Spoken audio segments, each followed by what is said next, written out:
也就促權大家喺鄉下也發展出2007個特色的高學課程，像苗栗的南莊國小，都係行人國多，唔過人出名些人呢也唔會少。推動關山嘅天公國小，這係阿美族嘅學生嘅國多，學生嘅按嚟長期嘅也相互相處，慢慢嚟學會用嚟尊重無共用嘅文化。會講什麼客家話？我會啊，俺是誰？有原住民協同嘅學生講粵客話是無帶乜嘅強。會哪一句？買了。確實有學生未會講幾句原住民嘅話。如今苗栗縣南莊鄉原住民同漢人就下帶鄉下，在啲南莊國小就融合當年族群，但係客家肢體就有280屆，原住民嘅學生未到69屆，國家好努力到啲無鄉款族群打拼來4年，佢就喺鄉下相處，至少是好似安完全尊重其他族群。他們很好相處，很好交朋友。這樣哈，所以你們當同學是非常的快樂。快樂。原住民有什麼？原住民有曬下，太陽。這樣子哈。屁蛋。那一起上課的感覺怎麼樣？很好。好，加水，馬上蓋抹布。向頭來到台東關山鎮，學生同你做同啲都點火，所以拋機嘅上係往拜關山鎮天公社區用來學淺潮捲區嘅加拉火。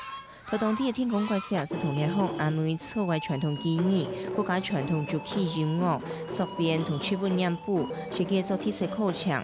無歷見近34屆年嘅學校，連續3年拿到全國百大特色學校，甚至還拿到98年度全國10大經典特色學校之一。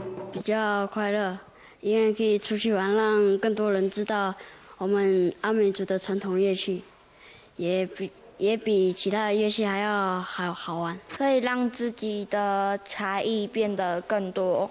原本不會的東西，只要透過老師講解，你就馬上可以學會的。然後就是還可以練習一些心理的一些耐心啊、信心之類的。而這個建築3個年做下係阿美族，有原住民傳統文化嘅特色，受到當人想要來參觀。學校還係規劃6年以至係體驗課程，將3年參觀過嘅人次，最後上人數嘅200倍。我們也透過遊學的方式，接待了超過3000個人進來我們這裡學校跟社區呢，去體驗在地部落的竹炮、植物染或者阿美族的嘎更的樂器。那讓一個小型的學校透過跟在地的一個交流，發展課程遊學，那讓學校的一個附加價值、學校的特色能夠彰顯。比起台東天公國小嘅族群，較到阿美族，苗栗南莊國小嘅高中國，抗議係當地生態族群，阿部學生容易傳染，所以靠返鄉土語言教學較完整。